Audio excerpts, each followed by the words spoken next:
Hello students.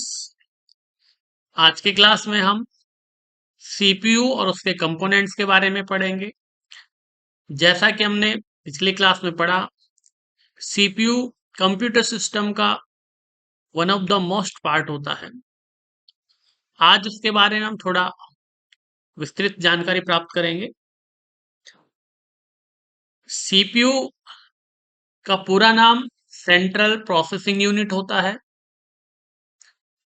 यह है computer system का एक हार्डवेयर पार्ट है। ये कंप्यूटर प्रोग्राम्स की सहायता से, निर्देशों की सहायता से arithmetical, logical, input output operations को अंजाम देता है। अर्थात कंप्यूटर में होने वाली समस्त प्रकार की गतिविधियों को सुचारू रूप से चलाए रखने के लिए जिस कंपोनेंट का यूज होता है उसका नाम होता है सीपीयू। सीपीयू के अंदर अगर हम बात करें तो तीन मुख्य कंपोनेंट होते हैं। एक होता है सीयू, जिसको बोलते हैं कंट्रोल यूनिट, यानी नियंत्रण करने वाली इकाई। एक होता है ALU, arithmetical and logical unit. तीसरा होता है एमयू, यानी मेमोरी यूनिट। इसके बाद अगर हम बात करें तो वन बाय वन एक को देखते हैं हम। सबसे पहले हम बात करें कंट्रोल यूनिट। जैसा कि नाम से आ रहा है, कंट्रोल यूनिट जो है वो सीपीयू में एज ए मैनेजर होता है। उसका काम होता है कंप्यूटर के सभी कंपोनेंट्स को इंस्ट्रक्शन देना। उन इंस्ट्रक्शंस के आधार पे कंप्यूटर की सभी डिवाइसेस काम करती हैं। उन पे नियंत्रण रखने का काम कंट्रोल यूनिट करता है। ये स्वयं किसी भी प्रकार की कोई प्रोसेसिंग कार्य नहीं करता है। इसका काम है कंप्यूटर पार्ट्स को इंस्ट्रक्शन देना और उनसे काम करवाना। इसके बाद हम बात करें तो हमारे पास आता है अर्थमेटिकल एंड लॉजिकल यूनिट।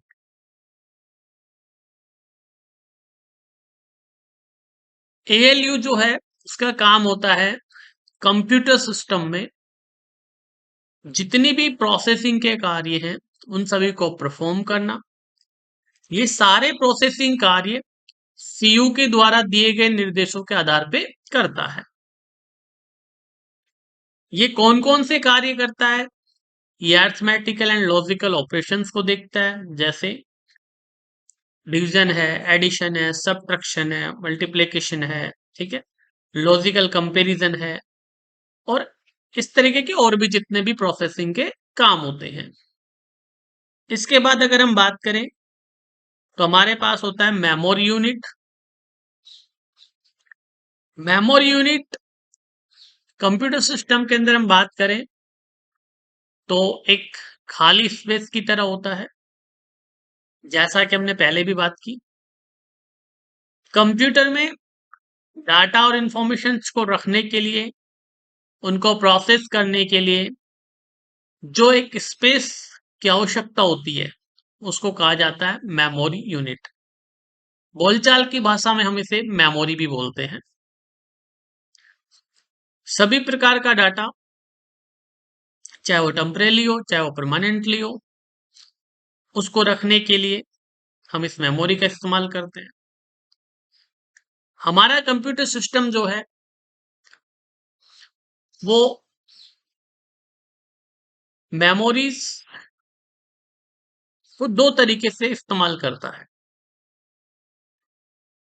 तो मुख्यतः मेमोरी जो है वो कंप्यूटर सिस्टम में दो प्रकार की होती है। एग्जाम्पल के तौर पे अगर हम बात करें तो एक होती है हमारे पास प्राइमरी मेमोरी, जिसे हम मुख्य मेमोरी भी कहते हैं यानी मेन मेमोरी कहते हैं। दूसरा हमारे पास होती है सेकेंडरी मेमोरी, द्वितीय मेमोरी यानी लग्जरी मेमोरी। ठीक है। इसके बाद हम बात करें तो देखो, जो हमारे कंप्यूटर सिस्टम में मेमोरी का स्ट्रक्चर है वो कुछ इस तरीके से, मेमोरी प्राइमरी और सेकेंडरी होती है। प्राइमरी में फिर दो मेमोरी है, एक है रैम, एक है रोम। सेकेंडरी में फिर दो मेमोरी है, एक सिक्वेंटल एक्सेस स्टोरेज डिवाइस और दूसरा है डायरेक्ट एक्सेस स्टोरेज डिवाइस। इनके बारे में हम अभी चर्चा करते हैं आगे। तो देखो, प्राइमरी मेमोरी की बात करें हम, तो प्राइमरी मेमोरी एक टेबल और डेस्क के समान होती है। जिस प्रकार से हमें एक ऑफिस में, स्कूल कॉलेज में काम करने के लिए एक टेबल की आवश्यकता होती है, जिसमें हम अपनी बुक्स, बैग और बाकी जो भी चीजें हमारे पास होती है वो उसमें हम रखते हैं। ठीक वैसे ही कंप्यूटर सिस्टम में हमें काम करने के लिए हमारी बुक्स, कॉपी या फाइल जिन्हें बोलते हैं, उन्हें ओपन करने के लिए एक टेम्परेरी स्पेस की आवश्यकता होती है और उसे कहा जाता है प्राइमरी मेमोरी। आप इसको ऐसे समझ सकते हो कि आपका जो बैग है, अगर हमारे पास डेस्क ना हो, टेबल ना हो, तो हम उस बैग को रखेंगे कहाँ? किसी कॉपी को अगर हमें होमवर्क करना है तो उसे ओपन करके उसको सहारा कहाँ से देंगे? तो विदाउट टेबल या डेस्क जैसे हम ऑफिस में काम नहीं कर सकते, ठीक वैसे ही कंप्यूटर सिस्टम में बिना प्राइमरी मेमोरी के हम काम नहीं कर सकते। Primary memory almost temporary memory होती है, यानी यहाँ पे जो हमारी डाटा इंफॉर्मेशन है वो कुछ समय के लिए रहते हैं, उसके बाद वहां से हट जाते हैं। अब कब हटते हैं, कैसे हटते हैं, वो भी हम बात करेंगे। हमारा जो प्राइमरी मेमोरी है वो सामान्यतः दो प्रकार का होता है। एक होता है रैम, रैंडम एक्सेस मेमोरी, और एक होता है read only memory. Random access memory यानी ऐसी मेमोरी जो लगातार वर्क कर रही है। दूसरा होता है रीड ओनली मेमोरी, जैसा कि नाम से आ रहा है, जिसको केवल पढ़ा जा सकता है। अब इन दोनों में हम अंतर देखते हैं। जो हमारी रैम होती है यानी रैंडम एक्सेस मेमोरी, ये प्राइमरी मेमोरी का एक पार्ट है। इसका जो यूज है वो जिस प्रकार से आप लोग स्कूल या कॉलेज, सॉरी, जिस प्रकार से आप छोटी क्लासों में देखते होंगे स्कूल में कि बच्चों के पास एक स्लेट होती है, बच्चे उस पे लिखते हैं, मिटा देते हैं, लिखते हैं, मिटा देते हैं, और वो मेमोरी कभी भी कंप्लीटली फिल नहीं होती है। अर्थात उस स्लेट को हम बार बार भर सकते हैं, बार बार खाली कर सकते हैं। तो रैम हमारी एक ऐसी मेमोरी होती है जिसको हम बार बार फिल कर सकते हैं, बार बार खाली कर सकते हैं।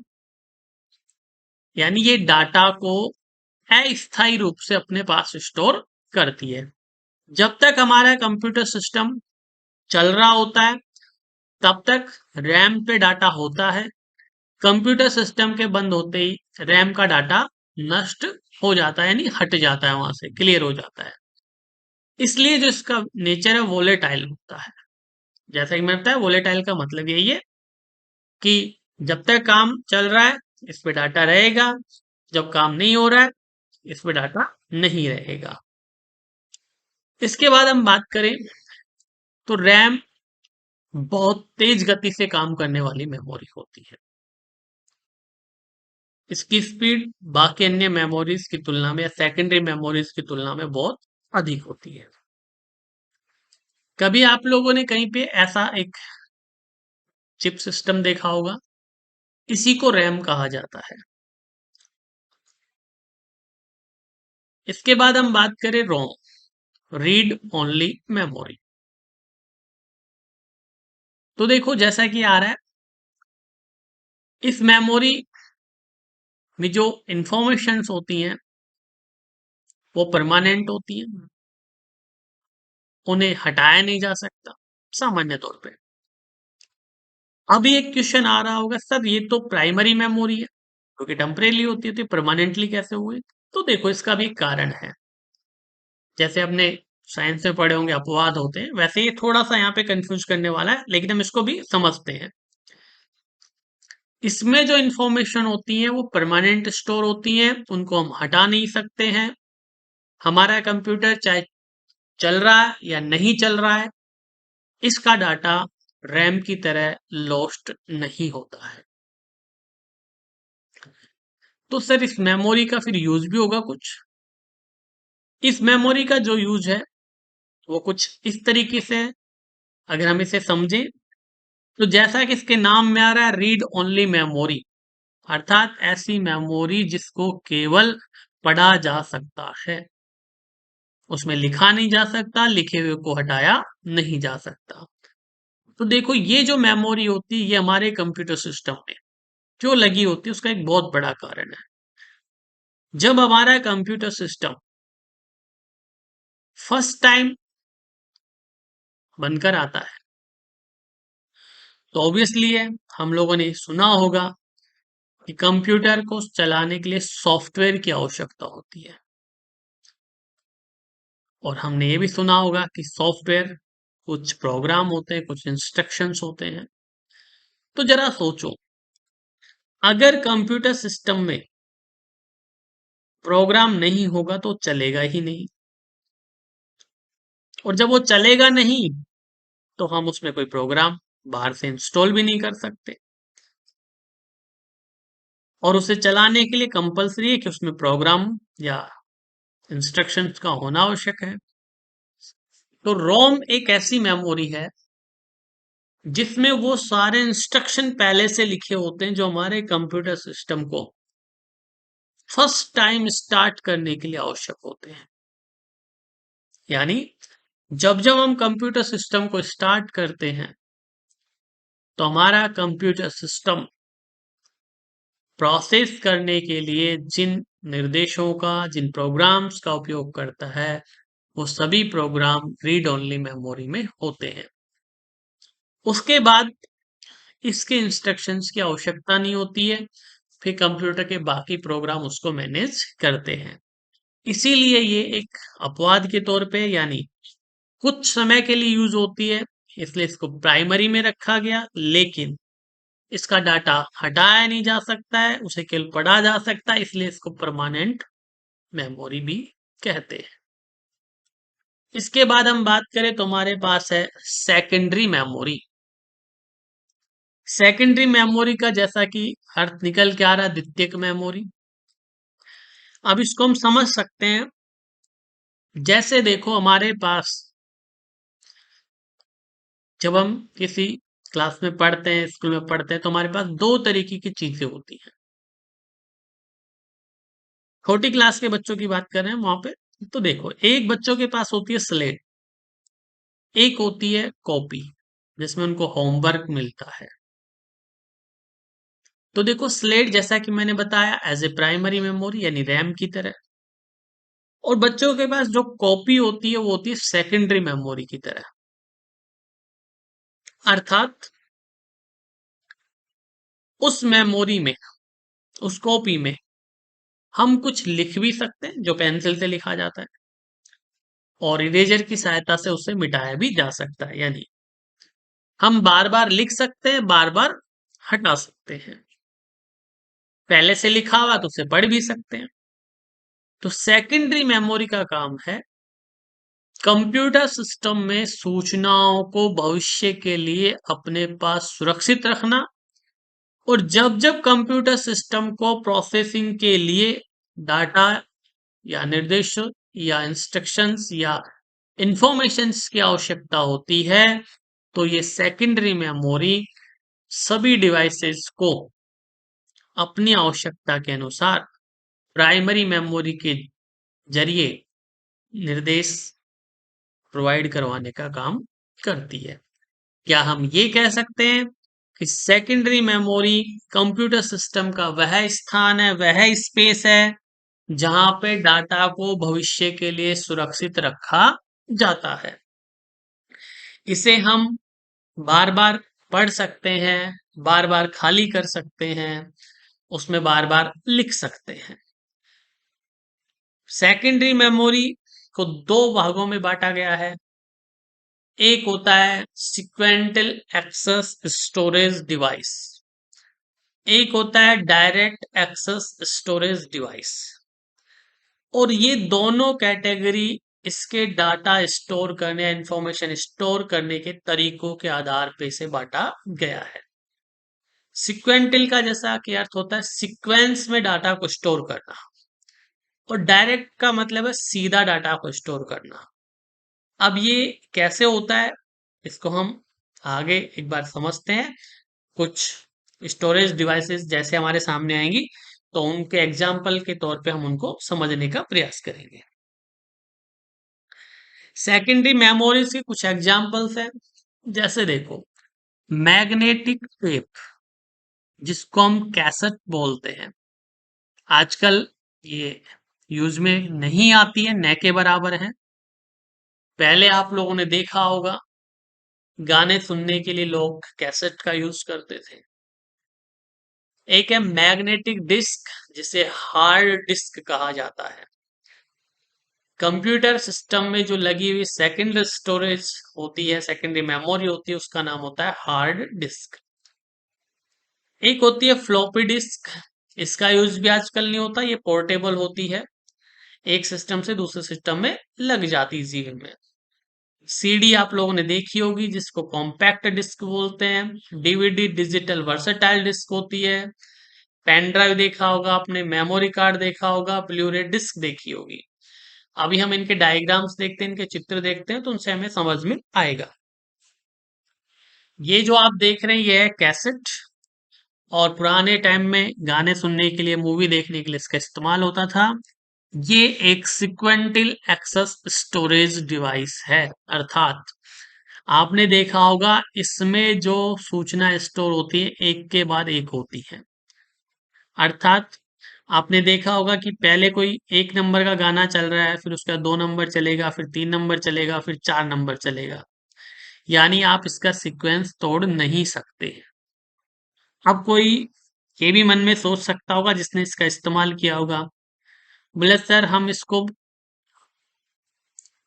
मशीन में लगा के रील को आगे निकाल दे, पीछे कर दे, तो डायरेक्ट आगना वाला गाना आ जाता है। नहीं, आपने जो रील को आगे पीछे किया, इसका मतलब ये नहीं कि आप डायरेक्ट उस गाने पे चले गए जहां पे आपको जाना था, या उस सूचना पे चले गए। आपने बीच में जितनी सूचनाएं थी उनको जल्दी से पीछे कर दिया, न कि आपने जंप किया है। तो कैसेट एक सिक्वेंटल एक्सेस स्टोरेज डिवाइस है। नेक्स्ट हम बात करें तो आपने देखा होगा हार्ड डिस्क। ये हमारे कंप्यूटर सिस्टम में लगने वाली सेकेंडरी मेमोरी है, यानी कंप्यूटर का संपूर्ण डाटा, इंफॉर्मेशन, प्रोग्राम इसी मेमोरी में स्टोर रहते हैं। ये डायरेक्ट एक्सेस स्टोरेज डिवाइस है, इसमें सीक्वेंस की कोई आवश्यकता नहीं होती है।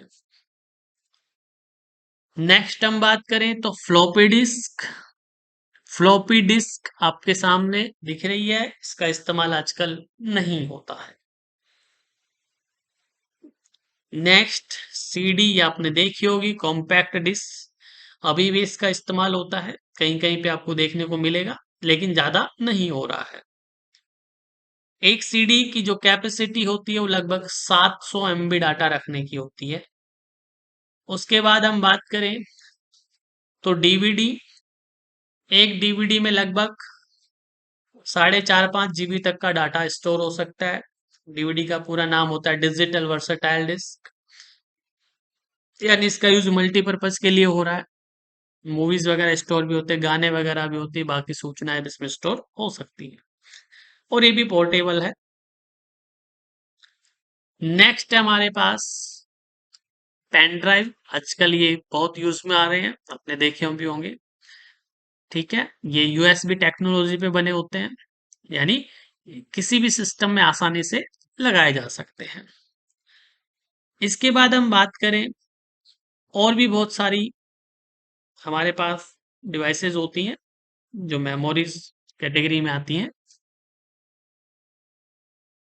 जैसे आप लोगों ने देखा होगा मेमोरी कार्ड है, ब्लूरे डिस्क है। ब्लूरे डिस्क की क्षमता 4-5 डीवीडीज के बराबर होती है अकेले की। इसके बाद हम बात करें तो जो हमारा मेमोरी है वो डाटा को स्टोर करने के लिए कुछ यूनिट्स काम में लेता है, नहीं किस डिवाइस में कितना डाटा स्टोर होगा उसको मेमोरी की इकाई कहते हैं। ये कुछ मेमोरी की इकाई है। 8 बिट बराबर 1 बाइट, 1024 बाइट बराबर 1 किलोबाइट जिसे हम केबी बोलते हैं, 1024 केबी बराबर 1 मेगाबाइट, 1024 मेगाबाइट बराबर 1 गीगाबाइट, 1024 जीबी बराबर 1 टेराबाइट, 1024 टेराबाइट बराबर 1 पेटाबाइट, 1024 पेटाबाइट बराबर 1 एक्साबाइट। अब हम बात करें इसको, हम समझे तो देखो कुछ इस तरीके से, जैसे हमने देखा है कि 1 किलोग्राम में 1000 ग्राम होते हैं। यानी अगर हम बाजार जाएं और किसी को बोले कि भाई हमें आधा किलो चावल दे दो, तो देखो आधा किलो चावल का मतलब हो गया कि वो हमें 500 ग्राम चावल देगा। ठीक है, अब इसी को थोड़ा और बड़े लेवल पे चले, जब 100 किलोग्राम हो जाते हैं तो उसे 1 क्विंटल कहा जाता है। तो अगर हम मार्केट में जाके किसी को बोले कि भाई साहब मेरे को तो है ना 5 क्विंटल गेहूं चाहिए, तो देखो 5 क्विंटल बोलने में इजी हो रहा है। एक हम किसी को जाकर बोले भैया 500 किलोग्राम हमें अनाज चाहिए, चावल चाहिए, तो थोड़ा बड़ा हो गया। तो ये छोटी इकाई को बड़ी इकाई में बदलने का, जैसे भार में होता है, दूरी में होता है, सेम वैसे ये मेमोरी के नापने के मात्रक हैं। ठीक है, जैसे अगर हम बात करें लंबाई को मीटर, सेंटीमीटर, किलोमीटर में नापा जाता है, ठीक वैसे ही वजन को ग्राम, किलोग्राम, टन, ठीक है, ऐसे नापा जाता है। ठीक वैसे यहाँ पे मेमोरी को byte, kilobyte, megabyte, gigabyte, terabyte, petabyte, इस तरीके से आगे तक नापा जाता है। इसके बाद हम बात करें हमारे कंप्यूटर सिस्टम में और कौन-कौन से कंपोनेंट्स होते हैं, उनके बारे में हम चर्चा करते हैं। देखो आप लोगों ने एक इस तरीके का बॉक्स देखा होगा, ये होता है कैबिनेट। ठीक है, अब मन में क्वेश्चन आ रहा होगा सर सब लोग इसको सीपीयू सीपीयू बोलते हैं। बिल्कुल, जब इसके सारे पार्ट्स इसके अंदर इंस्टॉल हो जाते हैं, इस सिस्टम के साथ जुड़ जाता है तो इसे सीपीयू ही कहा जाता है। अभी ये खाली बॉक्स कैबिनेट कहलाता है। ये होता है मदरबोर्ड। कंप्यूटर सिस्टम के सारे पार्ट्स इस मदरबोर्ड से ही जुड़े हुए होते हैं। ये मदरबोर्ड एक तरीके से अगर हम बात करें तो एक सर्किट है जो सारे इक्विपमेंट्स को आपस में जोड़े रखता है, और ये कैबिनेट के अंदर इंस्टॉल होता है। इसके बाद हम बात करें, ये प्रोसेसर है जिसे हम वास्तविकता में बात करें तो सेंट्रल प्रोसेसिंग यूनिट ये होता है, और ये मदरबोर्ड के अंदर लगता है। इसके बाद हम बात करें तो हमारे पास ये होता है एसएमपीएस। ठीक है, स्विचेज मोड पावर सप्लाई। अगर हम बात करें तो ये हमारे कैबिनेट में लगता है। कंप्यूटर सिस्टम के सभी पार्ट्स को पावर सप्लाई देने का काम ये एसएमपीएस करता है। और ये क्यों लगाया जाता है, इसके पीछे एक बहुत लॉजिक वाला कारण है कि जब हम पावर सप्लाई यूज करते हैं तो आपने देखा होगा कि हमारे पास जो इलेक्ट्रिसिटी आती है वो एसी में होती है, अल्टरनेटिव करंट होता है, यानी कम ज्यादा होती रहती है। और ये एसएमपीएस कंप्यूटर सिस्टम को उसके किस पार्ट को कितनी पावर चाहिए, उसके अकॉर्डिंग ये पावर सप्लाई करता है। तो इसका मतलब ये एसी को डीसी में बदल के कंप्यूटर सिस्टम्स को इलेक्ट्रिसिटी प्रोवाइड करता है। उसके बाद हम बात करें, ये होता है सीडी या डीवीडी ड्राइवर। जैसा कि हमने अभी देखा था, सीडी या डीवीडी जो मेमोरी होती है उसको प्ले करने के लिए, उसके अंदर की सूचनाओं को रन करने के लिए, देखने के लिए हम सीडी या डीवीडी ड्राइवर का यूज करते हैं। इसके बाद हम बात करें तो ये कंप्यूटर फैन होता है। जिस तरीके से हम लोगों को गर्मी लगती है तो हम एसी या फैन का इस्तेमाल करते हैं गर्मियों में, ठीक वैसे ही हमारे प्रोसेसर को ठंडा रखने के लिए ये कंप्यूटर फैन यूज होता है। ये मदरबोर्ड में प्रोसेसर के ऊपर लगा हुआ होता है। इसके बाद हम बात करें तो ये होता है हेडफोन। इसमें दो सिस्टम होते हैं, इसमें माइक्रोफोन भी होता है और स्पीकर भी होता है। इसके बाद हम बात करें तो ये होता है यूपीएस। ठीक है, यूपीएस की बात करें, यूनियन इंटरप्रेटेबल पावर सप्लाई।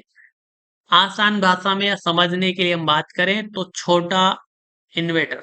ठीक है, ये हमारे कंप्यूटर सिस्टम को पावर सप्लाई देता है।